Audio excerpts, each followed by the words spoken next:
আজি বনাম পাপৰ। আহকচোন আমি ঘৰতে কেনেকৈ পাপৰ বনাব পাৰোঁ মই বনাওঁ, আপোনালোকে চাই থাকক। ট্ৰাই কৰিতো চাওঁ না। প্ৰথমে মই লৈ ল'লোঁ বেচন, সমান পৰিমাণে মই লৈছোঁ আটা,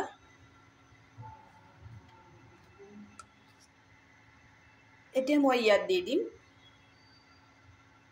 বেকিং সোডা,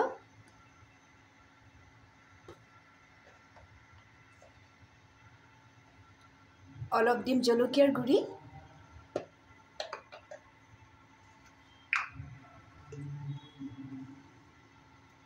আৰু দিম জালুকৰ গুড়ি।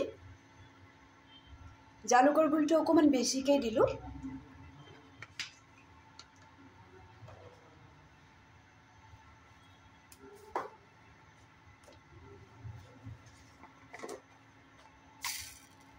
এতিয়া ইয়াত দিম গোটা জিৰা। মই খুব বেছি নবনাওঁ, সেইকাৰণে মই মছলাও খুব বেছিকৈ দিয়া নাই।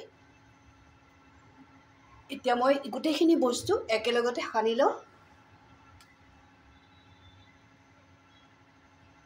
মোৰ যিমানকণ ৰিফাইন তেল লাগিব সিমানটোৱে মই দি লৈছোঁ। প্ৰথমতে মই শুকানে গোটেইখিনি বস্তু সানি ল'ম। শুকান বস্তুখিনি মই ধুনীয়াকৈ মছলাৰ সৈতে সানি ল'লোঁ।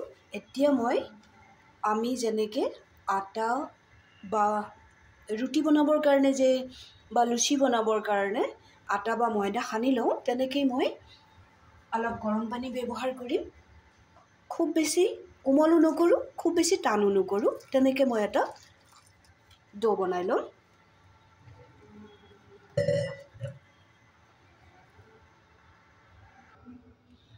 আটা আৰু বেচনখিনি মছলাৰ লগত সানি ল'লোঁ। এতিয়া মই ইয়াত আকৌ অকণমান ৰিফাইন তেল ব্যৱহাৰ কৰিম। ইয়াত দিম মই ক'লা নিমখ,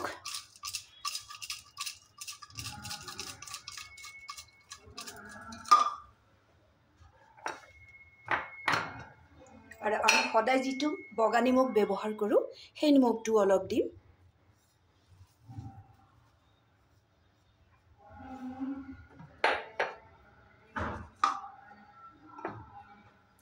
এতিয়া আকৌ ধুনীয়াকৈ সানি ল'ম।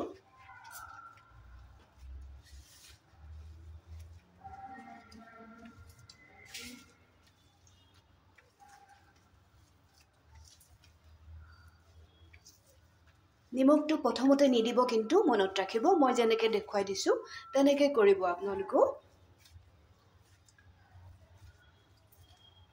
এনেকৈ মই আৰু 5 মিনিটমান সানি ল'ম।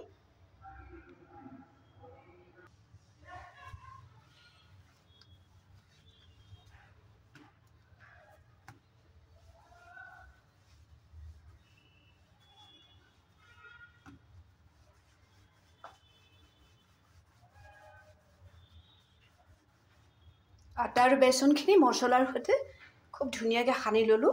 এতিয়া মই এনেকৈ এটা ৰোল বনাই লৈছোঁ।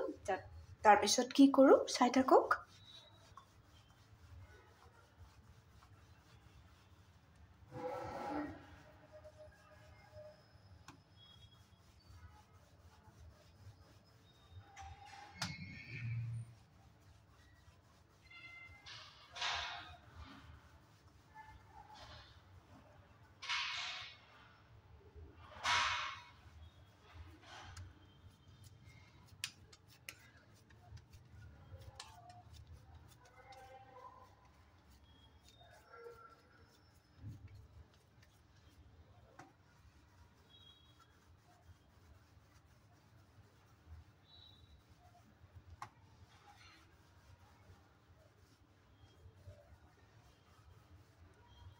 প্ৰত্যেকখন পাপৰ যাতে একে সমান হয়, তাৰ কাৰণে মই এনেকৈ এটা ৰোল বনাই ল'লোঁ। এতিয়া মই কাটি ল'ম।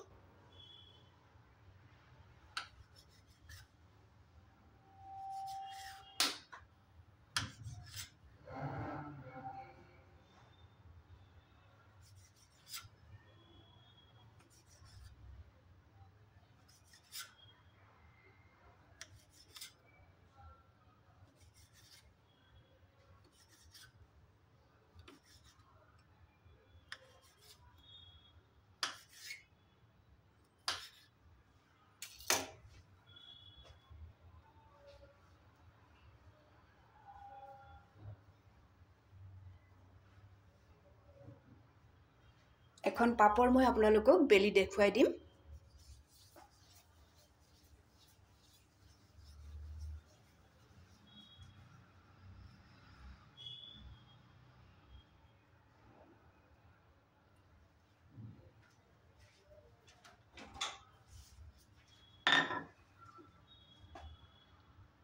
বেলাৰ সময়ত মই যিবিলাক লেচি কাটি ৰাখিছোঁ তাতো অকণমান তেল দি ৰাখিলোঁ আৰু মই বেলনা মাৰিডালতো অকণমান তেল লগাই ল'লোঁ। বেলিবৰ কাৰণে খুবেই সুবিধা হ'ব। ইয়াতো অকণমান দি ল'লোঁ।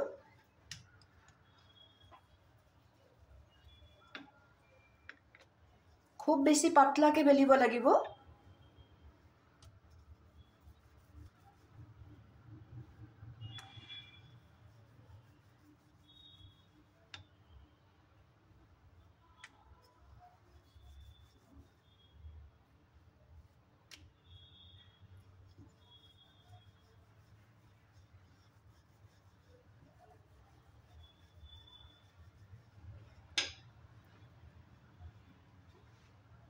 এই ধৰণৰ পাতলা হ'ব লাগিব পাপৰখিনি। এনেকৈ মই গোটেইখিনি পাপৰ বেলি ল'ম। প্ৰায়খিনি পাপৰ মোৰ বেলা হৈ গৈছে আৰু আমি যদি অসুবিধা পাওঁ বা আপোনালোকে যদি অসুবিধা পায় এনেকৈ বেলিব পাৰিব। এই চিষ্টেমটো মই দেখাই দি আছোঁ।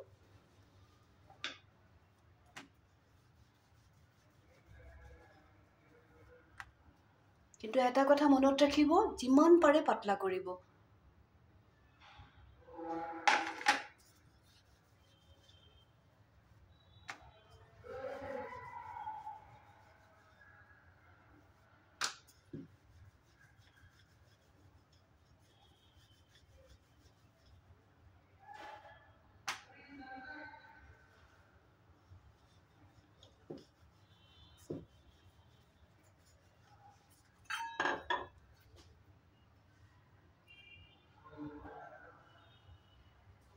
এনেকুৱা এটা ধাৰ থকা বাতি বহাই দিলোঁ।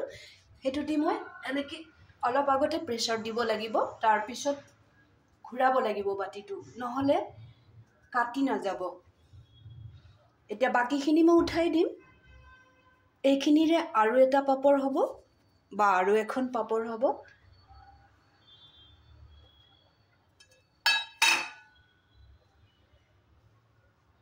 এনেকৈও বেলিব পাৰে।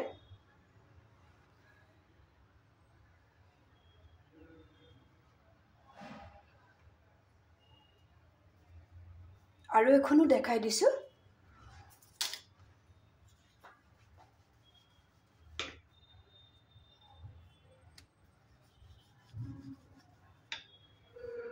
বেলাৰ সময়ত মনত ৰাখিব এটা কথা, বেলনা মাৰিডালত যে অকণমান তেল বা ঘিউ লগাই ল'ব।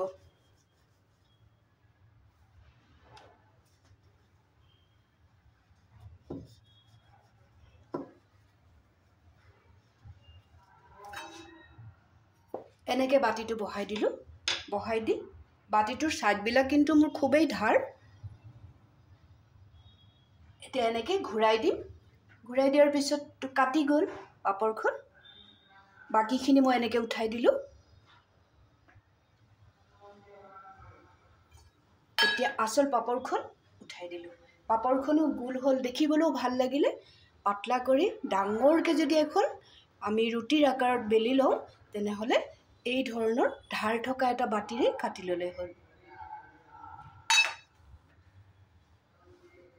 আৰু বেছি নাই, সেইকেইটাও বনাই লওঁ।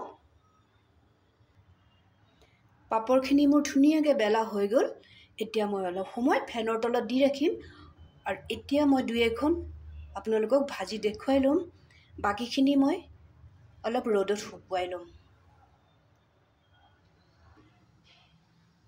মই এতিয়া ভাজিবৰ কাৰণে পাপৰখিনি অলপ ফেনৰ তলত শুকুৱাই ল'লোঁ। আপোনালোকে যদি বেছিকৈ বনায় তেতিয়াহ'লে এটা কাম কৰিব, ৰ'দত ভালকৈ শুকুৱাই তাত শুকান কণ্টেইনাৰত ভৰাই ৰাখিব, নহ'লে তাত ফাংগাছ লাগি যাব। বেছিকৈ বনালে বেছি দিনৰ কাৰণে ৰাখিব পাৰিব। সেইকাৰণে কৈছোঁ যে ৰ'দত ভালকৈ শুকুৱাই ল'ব। একবিধ শুকাই গ'লে উল্টা পিঠিটো ভালকৈ ৰ'দত শুকুৱাই ল'ব।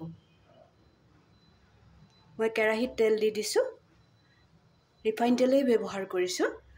এতিয়া মই এখন ভাজি দেখুৱাই দিম।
এখন পাপৰ ভাজি ল'লোঁ, আৰু এখনো ভাজি দেখুৱাই দিওঁ। যিমানেই পাতল হ'ব সিমানেই ভাল হ'ব।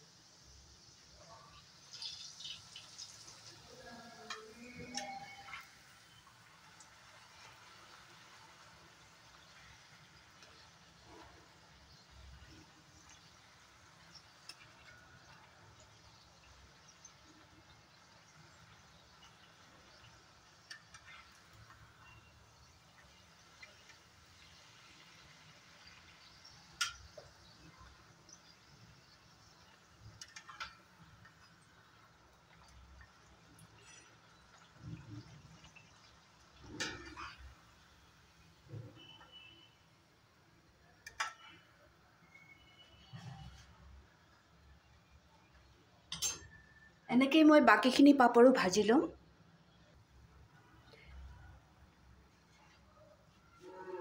পাপৰখিনি মোৰ ভজা হৈ গ'ল।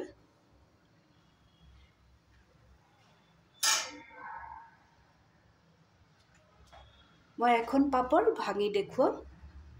ফেনত শুকুৱাওঁতে ইমান ধুনীয়া মচমচীয়া হৈছে, আৰু যদি আমি ৰ'দত শুকুৱাই লওঁ নহয় আৰু বেছি ভাল হ'ব। মই আপোনালোকক দেখুৱাবৰ কাৰণে খুব লৰালৰিকৈ এইখিনিলৈকে দেখুৱাই দিলোঁ। কেৰাহীটো নমাই আপোনালোকক মই দেখাই দি আছোঁ।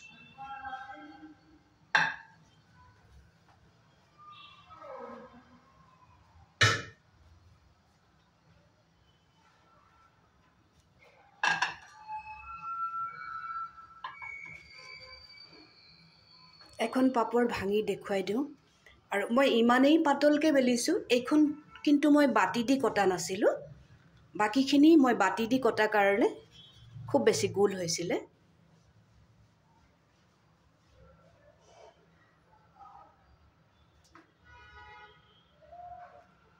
এখন ভাঙি দেখুৱাওঁ।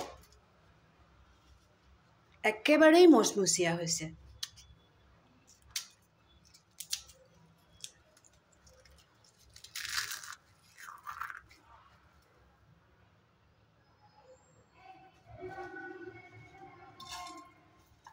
আজিৰ পাপৰৰ ৰেচিপিটো যদি আপোনালোকৰ ভাল লাগিছে, তেনেহ'লে আমি কিয় দোকানৰ পৰা কিনি আনি খাম?